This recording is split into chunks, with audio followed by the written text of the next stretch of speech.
नर नारियों, ये समय बड़े सौभाग्य से कभी कभी किसी को मिलता है, नहीं तो जीवन तो आपका अंधेरे में अज्ञान में व्यतीत हो रहा। दिन में काम करते हो और शाम को घर में बाल बच्चों की सेवा करके सो जाते हो। इतना ही आपका काम और दिन रात का है। इसके आगे ये नहीं सोचना कि मैं कहाँ से आया हूँ और मैं कहाँ जाऊँगा। ये आपको मालूम नहीं होता है कि ये मनुष्य शरीर कितना अमूलक है और ये बार बार नहीं मिलेगा। ये आपको किसी ने नहीं बताया कि इस मनुष्य शरीर का असली काम, असली उद्देश्य है, किस काम के लिए आपको यहाँ मृतलोक में ये दिया गया है। तो इसको सब लोग बस इस झगड़े झंझट में, खाने पीने में, उठने बैठने में, लड़ाई झगड़े में, इसमें सब बिता देते हो। रात को भी वही संकल्प देखते हो और दिन को भी वही देखते हो। ना आपके हाथ में रात का पड़ेगा और ना आपके हाथ में दिन का पड़ेगा। ये मनुष्य शरीर थोड़े दिन के लिए उसने आपको मालिक ने दिया और ये कहा कि देखो मेरा ये मनुष्य शरीर दिया हुआ ये साफ सुथरा है और तुम इसमें बैठकर अपनी जीवात्मा का कल्याण, अपनी जीवात्मा को भगवान के पास में पहुंचा दो। हमारे मकान को गंदा मत करना। मैं तुमको किराए पर देता हूँ, भाड़े पर थोड़े दिन के लिए। समय पूरा होते ही मैं आ जाऊँगा और तुमको मकान से बाहर निकाल कर और मैं अपना मकान ले लूँगा। उसने ये कहा मेरे मकान में गंदगी मत जमा करना। तो आपने उसके अमोलक मकान को जो आपको दिया गया है उसमें कूड़ा कचरा, पाप और पुण्य, अच्छा और बुरा आपने इसमें भर लिया। अब श्वासों की पूंजी खत्म हो रही है तो वो आने वाला है और सामने खड़ा हो गया कि मकान को खाली कर दो। अभी आप क्या करोगे? उसके सामने होश उड़ जाएगा, आंखें बंद हो जाएंगी, कान बंद हो जाएंगे, जबान आपके मतलब ये वो भी बंद हो जाएगी, बुद्धि जो है वो पागल हो जाएगी, कहेगा निकलो मकान। पहचानना भी बंद, सुनना भी बंद, बोलना भी बंद, समझना भी बंद। और मनुष्य रूपी इस किराए के मकान से जीवात्मा को निकाल करके बाहर करेगा, फिर तुमको ले जाएगा और वहाँ पर हिसाब करेगा कि तुमने कितना पाप किया और कितना पुण्य किया। उसी कर्म के आधार पर तुमको पशु में, पंछी में, कीड़ों में जाकर के बंद कर देगा। फिर ये मनुष्य शरीर आपको नहीं मिलेगा। ये अमोलक उसने आपको ये निधि दी है। हमको ये चाहिए कि इसमें जीवात्मा बैठी उसको जगाया जाए। तो आप किसी से रास्ता पूछते नहीं हो, भाई किस रास्ते से भगवान देखा जाएगा, किस रास्ते से मिल जाएगा। कोई रास्ता है मनुष्य रूपी मंदिर में? तो सबके पास भगवान के पहुंचने का रास्ता मनुष्य रूपी मंदिर में, कहीं बाहर नहीं है कि तुम पूरब में जाओ, पश्चिम में जाओ, उत्तर में जाओ। तुम्हारे मनुष्य मकान में उसके पाने का, देखने का, दर्शन का और जीव को यानी मतलब ये है कि पार करने का इसी से रास्ता। तो तुम किसी जानकार के पास जाते हो, उससे पूछते कि भाई भगवान के मिलने का कोई रास्ता है, तो वो बता देता आपको और फिर कहता कि देखो ये रास्ता है, इससे चलो। तो देवी और देवता और भगवान और ब्रह्मा और विष्णु महादेव और ईश्वर और ब्रह्म सब मिल जाएंगे। तो आप तो दिन भर इस काम में लगे रहते हो। दिन गया धंधे में, रात गई सोई। हीरा जलम अमोल था, कौड़ी बदले जाए। क्या आपने कर दिया मनुष्य शरीर पाकर? क्योंकि ये तो अमोलक मनुष्य शरीर है। सारे संसार की दौलत को एक जगह रख दिया जाए और इसकी आरती की जाए कि हमको फिर से मनुष्य शरीर ये खड़ा कर दो, दे दो, इसमें जीवात्मा को वापस ले आओ, तो ये धन दौलत नहीं कुछ कर सकता। ऐसा आपको सबको अमोलक मनुष्य शरीर दिया गया, चाहे किसी भी जात का हो, ब्राह्मण हो, क्षत्रिय हो, अर्जन हो, मुसलमान, ईसाई हो। भगवान के पाने का सबको ये अवसर दिया। आप कहोगे हमको भगवान के पाने का अवसर नहीं मिला, तो इससे बढ़कर के और क्या मिलेगा। अब आपको इसमें बैठकर किसी महात्मा की खोज करना है जो भगवान को पा चुका। उसको अगर आपने पा लिया और उसके पास पहुंच गए तो भगवान के पाने की आप में इच्छा जगा देगा। और जब इच्छा जाग जाएगी तो आप कहोगे मुझे रास्ता बताइए, तो रास्ता देगा। फिर आप बैठ कर के मनुष्य रूपी इस मकान में फिर भजन करना। जब भजन करोगे तो तुम्हारी दिव्य आँख, ज्ञान चक्षु, तीसरा नेत्र खुलेगा। उस नेत्र से भगवान और देवी और देवता देखे जाते हैं। ये बाहर की जो चर्म आँखें, जो शरीर की आँखें, ये देवी देवता को, स्वर्ग और वैकुंठ को नहीं देख सकती हैं। जब तुम्हारी अंदर की आँख खुल जाएगी वो उनको देखेगी, उससे मिलेगी और भगवान को देखेगी, तब बेड़ा पार, तब भवसागर से उतरोगे। ऐसे नहीं, मेरी तरफ बड़े ध्यान से देखो। ये दोनों आँखों के बीचों बीच में सब मनुष्यों में ये जीवात्मा बैठी हुई है। इधर देखो आप, ये दोनों आँखों के बीचों बीच में, तो ये शरीर के नाके के ऊपर बैठी है। उधर में स्वर्ग का नाका, इधर मनुष्य शरीर का नाका। तो जो आपको यहाँ बैठाया था और आपने ये कहा था कि जिसको पकड़ के आए उसको छोड़ना नहीं, तो आप सुख सुविधा में लग गए और ये संसार के ये काम ये करने लगे, ये देखने लगे, सुनने लगे और इन पर्दों को ये कहने लगे ये मेरा है, ये बच्चा मेरा है, खेती मेरी है, पेड़ मेरा और ये मेरा और ये मेरा। तो इस लोभ लालच में, मोह ममता में फंस गए तो अंदर में मैल जमा हो गया। तो अंदर की तुम्हारी जो जीवात्मा की आँख थी एक, वो तो हो गई बंद। अब देखना बंद हो गया और सुनना बंद हो गया। तो दो आँखें तुम्हारी शरीर में और एक जीवात्मा में, तीन आँख हो गई। तीन तुम किताबों में देखो, उसमें लिखा हुआ है कि महात्माओं के पास जाओगे तब तीसरी आँख तुमको मिलेगी और बिना महात्मा के गए हुए तीसरी आँख नहीं। और तीसरी आँख से स्वर्ग मिलेगा, वैकुंठ मिलेगा, ईश्वर का दर्शन होगा। इन चर्म आँखों से देवी देवताओं को आप नहीं देख सकते हो। फिर उन्होंने कहा कि भाई देखो ये जीवात्मा बैठी है, उसमें एक कान है और शरीर में दो कान। तो बाहर के कान बाहर की आवाज़ सुनते और जीवात्मा का कान भगवान की आवाज़ को सुनेगा। तो तुम्हारे घट घट में, मनुष्य रूपी मकान में घंटे और घड़ियाल, आरती, पूजा 24 घंटे हो रही है। तुमने कभी अपनी जीवात्मा से उसको सुना और देखा? सो रहे हो, ऐसे ही चले जाओगे। न तो ये जमीन जाएगी, न ये बच्चे जाएंगे, न तुमने सोना चांदी जमा किया वो जाएगा, न कपड़े जाएंगे, ये कुछ भी नहीं। सब छोड़ के और तुमको यहाँ से निकाल कर इसी मकान को उठा करके वहाँ जंगल में ले जा कर के शमशान में पहुँचा के जला देंगे। क्या आपके साथ जाएगा? क्या ले आए थे आप? कुछ नहीं, अकेले आए थे। जब जाने लगोगे तो अकेले जाओगे।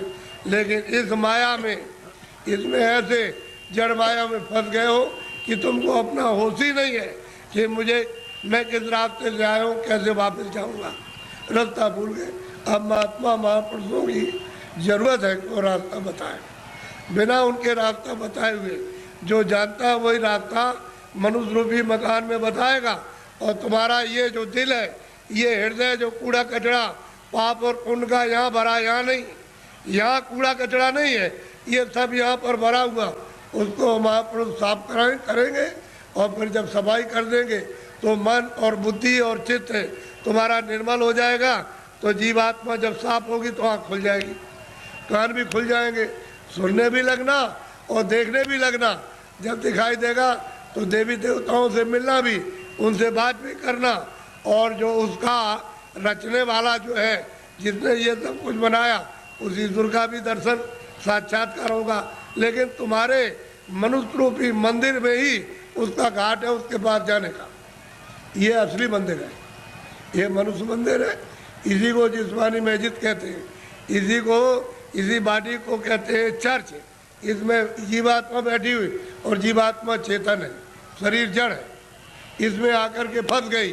अब इसको कैसे निकाला जाएगा वो तो महात्मा जब युक्ति बताएंगे, रास्ता बताएंगे, तो धीरे से ये जीवात्मा मतलब ये जाग जाएगी और निकल के बाहर शरीर से बाहर खड़ी हो जाएगी।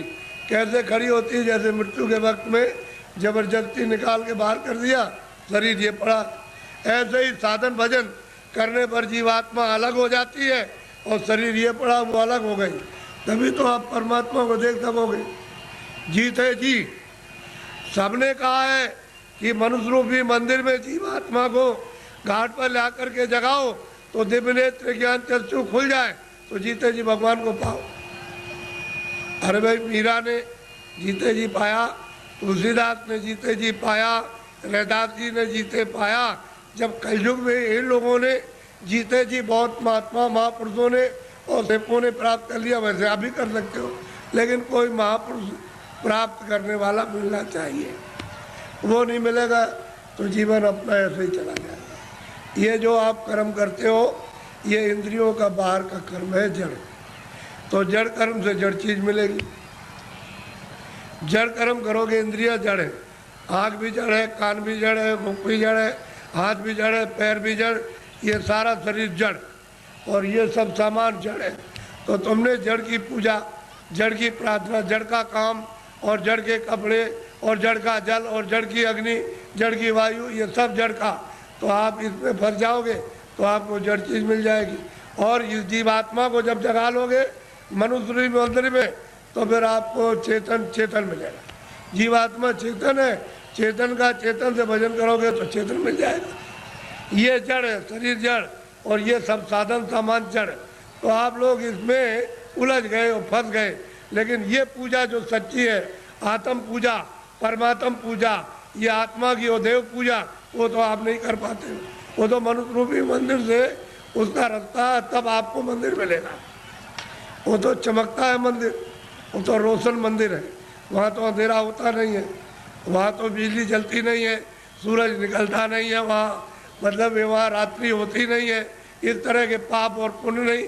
ऐसे मंदिर में पहुंचकर अपनी जीवात्मा से मनुष्य रूपी मंदिर में उसकी पूजा करो, सच्ची चेतन पूजा, तो जीव कल्याण हो जाए सदा के लिए, ये मुक्त हो जाए, छुटकारा पा जाए। और तुम सच्ची पूजा नहीं करोगे तो इसमें फंस जाओगे तो आपको क्या मिलने वाला? अरे पाप और पुण्य इसका फल पा जाओगे। आप तो पुण्य करते नहीं हो, पापी पाप दिन और रात करते हो, तो बताओ कैसे तुमको फिर ये मनुष्य शरीर मिलेगा और कैसे भगवान मिलेगा? उसने तो कहा मन और बुद्धि और चित्त है ये निर्मल और अंतःकरण निर्मल जिसका हो जाएगा वो मुझको प्राप्त कर ले। तो आपने तो मन बुद्धि चित्त है, अंतःकरण निर्मल नहीं किया। ये तो काम क्रोध लोभ और मोह और अहंकार में फंसे रह गए। इसमें इस गंदगी को अपने ऊपर लाते रहे, पहाड़ों की तरह से लाद लिया, तो इसको उतारेगा कौन? ये सारा जीवन आपका व्यर्थ जा रहा है। मनुष्य शरीर फिर नहीं मिलेगा। चार खाने बनाइए, पशु योनि, पंछी योनि, कीड़ों की योनि, थल की योनि, इसमें से निकाल के उसमें बंद कर देगा। तो कभी कुत्ते की योनि में, कभी बिल्ली की योनि में, कभी चूहे की योनि में, कभी गाय की योनि में, कभी शेर की योनि में, कभी मछली की योनि में और कभी मगर की योनि में, कभी जीव जंतुओं में, इसमें बंद कर देगा। और अपना कर्जा जो आपने लाद लिया उसके देश में वो लेना देना पड़ेगा। ये कर्जा का देश है बच्चा, ये देश अपने घर में जाने का नहीं है। कर्जा ले और दे, कर्जा ले, कर्जा तुम ले लोगे तो मैं ब्याज के उसको चुकाना और आप चुका नहीं सकते हो। तो कर्म कर्जा है, जो पाप पुण्य करते हो यहीं पर देना आपको, यही आपको जन्म लेना, यही मरना। इससे छुटकारा इस जीव का नहीं हो सकता। और जब जब मनुष्य शरीर मिला तब तब आपने बर्बाद कर दिया। अब की मिला उसको भी ऐसे ही गंवाए देते हो। ये फिर शरीर मिलेगा? अब की बार हाथ से चला गया तो ये गांव आपको, ये बच्चे आपको, ये सब कुछ देखने को आपको नहीं मिलेगा। वो दूसरी योनि में कहीं जंगल में बंद कर देगा, वहाँ करोड़ों वर्षों तक भटकते रहो, रोते चिल्लाते रहो उस दुख और दर्द में। कौन सुनवाई करेगा? और नरकों में भेज दिया तो वहाँ कितने नाम के नरक हैं, उसमें सजाएं देगा, वहाँ से लौट के आ नहीं सकते हो। इस मनुष्य शरीर को सार्थक करो। किसी महात्मा की खोज करके उससे पूछो भगवान के मिलने का कौन सा रास्ता है, तो जो जानता होगा रास्ता तुमको मनुष्य शरीर में बताएगा। फिर घर में आके दिन में खेती करो, दुकान और दफ्तर का काम करो, शाम को बच्चों की सेवा करो और 1 घंटे का समय लगाकर मनुष्य रूपी मंदिर में सच्चे भगवान का अपनी जीवात्मा से भजन, तब वो परमात्मा मिलेगा। जीते जी मरने के बाद बच्चा मिलने वाला नहीं है। तुम ये सोचते हो कि मेरे लोग पीछे के चले गए, वो स्वर्ग चले गए, उनकी कोई चिट्ठी पत्री तुम्हारे पास में आई है कि मैं स्वर्ग में पहुंच गया हूँ और तुम यहाँ बैठे हुए हो स्वर्ग के दरवाजे पर, और तुमको भी पता नहीं स्वर्ग क्या चीज़ है।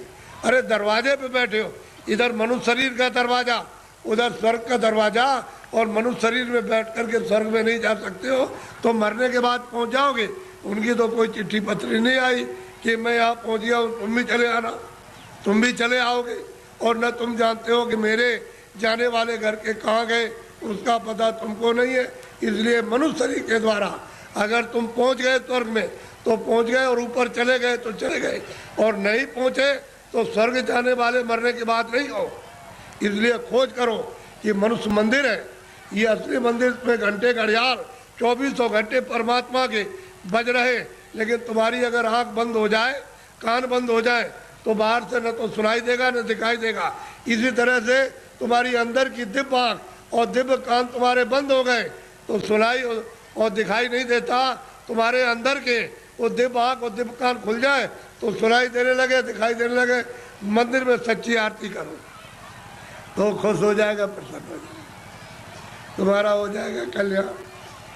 पूजा करो, प्रेम के साथ पूजा कर लो, लेकिन देवता से ये कहो कि मुझे सद्बुद्धि दो कि मनुष्य रूपी मकान में बैठकर मैं अपनी जीवात्मा को जगाऊं और दिव्य नेत्र खोल करके आपका सच्चा दर्शन करूं।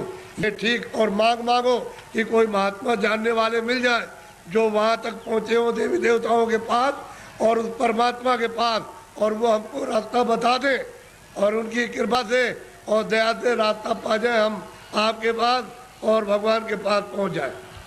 ये देवी देवताओं से, गंगा जमुना से प्रार्थना करना चाहिए। और ये प्रार्थना करनी चाहिए कि ऐसी सद्बुद्धि दो, कोई पाप कर्म न करे, कोई झूठ न बोले, धोखा न दे, बेईमानी न करे, जितना भी काम करे नेक काम करे, अच्छा काम करे, पुण्य का काम करे, किसी को सताए नहीं, किसी को मारे नहीं, किसी के घर में, किसी के खेत में चोरी न करे। ये देवताओं से प्रार्थना आपको गंगा जमुना में स्नान करते हुए करना चाहिए। वो दूसरे को किसी को नहीं देना। इसलिए ये मनुष्य शरीर अनमोल है, ये बार बार नहीं मिलता। आपकी बार परमात्मा को प्राप्त करने के लिए इस जीवात्मा को इस जड़ से, इस शरीर से निकालने के लिए आपको ये दिया गया, और उसने कह दिया है कि मैंने तुमको साफ सुथरा मकान दिया है, जैसा आपने दिया वैसे तुमको दे देना। फिर जब वो खड़ा हो जाएगा और तुमने गंदगी भरी तो फिर तुमको मार मार करके इतना मारेगा कि तुम्हारी नस नस को तोड़ देगा, और इतनी पीड़ा होगी कि जन्मत मरण दूसरे तो कोई, जमने मरने में अत्यंत पीड़ा होती है। और उसको निकाल के बाहर करेगा और कहेगा चलो हिसाब कराएं। हिसाब करेगा तो तुम्हारा बताएगा, देखो इतनी चोरी की, इतने जानवर मारे तुमने, इतना धोखा दिया, इतने बेईमानी की, तुमने कोई भी पुण्य नहीं किया अपने जीवन में, और चलो इनको ले जाओ उस नर्क में डालो, वहाँ जा करके उस योनि में बंद करो इसको। तो बताओ आप क्या करोगे? बोलो आप करोगे क्या? उससे बच जाओगे? इसलिए जिन जिन देवताओं की आप पूजा करते हो उनसे ये प्रार्थना करो कि हमको ये सद्बुद्धि दो कि हम, मतलब ये है कि कोई धोखा, किसी को बेईमानी न करे, धोखा न दे, और अच्छे काम करे। सद्बुद्धि रहेगी तो अच्छा काम करो, आप मेहनत का काम करो, बच्चों की सेवा, आएगा एक सत्कार, और फिर उसके बाद भजन करो कि भजन करने की हमको सद्बुद्धि दीजिए कि कोई महात्मा मिल जाए, या आप ही मुझको रास्ता बता दीजिए तो मैं भजन करने लगूँ। तो महात्मा कोई ना कोई मिल जाएंगे, वो रास्ता बता देंगे मनुष्य मंदिर में। तुम फिर भजन सच्चा करना अपनी जीवात्मा से परमात्मा का, तब देखो दिमाग ज्ञान चक्षु खुल जाएगा। और यही से बैठ करके रोज स्वर्ग जाओ, रोज रोज वैकुंठ जाओ, और वहाँ ब्रह्मा से मिलो और विष्णु से मिलो और शिव से मिलो। लेकिन आप बाहर से इन चर आँखों से आपको क्या पता, इधर से गए उधर धोखा देने लगे, उधर किसी का खेत लूटने लगे, किसी को मारपीट करने लगे, तो फिर देवता की पूजा क्या हुई? ये मनुष्य शरीर फिर नहीं मिलेगा आपको, अमोलक अब दे दिया गया। इसलिए इसको बचाओ। अभी तक जो कुछ भी किया है गुनाह, अब उनको तो छोड़ दो, अच्छे काम करो, अच्छे काम करो, जीवात्मा को जन्म मरण से बचाओ, 84 से नरकों से, नहीं तो ये जाने वाली है और मनुष्य शरीर ये खाली होने वाला। ये तो किराए का मकान है। हे बच्चे बच्चियों, ये किराए का मकान है। वो ये नहीं देखा गया 2 बरस का है, 4 बरस का है, 10 का है, वो 20 साल का है, 50 का, 100 की पूंजी आपको दी जाती है। जिसकी पूंजी खत्म हुई और फिर खड़ा हो जाएगा, निकलो उसी वक्त निकाल के। तुमको खेत में रहोगे, खेत में, बाहर रिश्तेदारी में आ रहे हो, रास्ते में, वहीं पर उसी जगह पर सो रहे हो, उसी जगह खा रहे हो, पूंजी खत्म हो गई, उस जगह निकाल बाहर करें। बताओ फिर आप क्या ले आए थे? अच्छा क्या ले जाओगे बताओ? ये किराए का मकान हमारा भी है, हमको भी है खाली करना। क्या हम ले जाएंगे? हमारा ये भी नहीं जाएगा, इसके साथ कुछ और जाएगा, एक सुई की नोक नहीं जाएगी। जब ये नहीं जाएगा, वो सामान तो वो पड़ा, ये पड़ा, इसको उठा करके उधर जंगल में फूंक देंगे, उधर ले जा करके, तो न ये सामान मिलेगा और न ये उससे मिलेगा, न ये उसको देख सकता है, न सामान इसको देख सकता है। ये भी जड़ है और सामान भी जड़ है। तो फिर चेतन में आप बेचारे, चेतन को आपने क्या किया? गड्ढे में डाल दिया। इस चेतन की पूजा तब होगी जब चेतन को जगा लो, जीवात्मा को जगाओ और दरवाजे पर दोनों आंखों के मध्य में जाग जाए, उसकी गंदगी दूर हो जाए, तब परमात्मा की पूजा करे, तब मिले। सुलभ है, सीधा है, आसान, सब कर सकते हैं, स्त्री, बच्चे, पुरुष, खेत में, खलिहान में, घर में, सुबह और शाम। तुम 1 घंटा समय नहीं निकाल सकते हो 24 घंटे में परमात्मा को प्राप्त करने के लिए?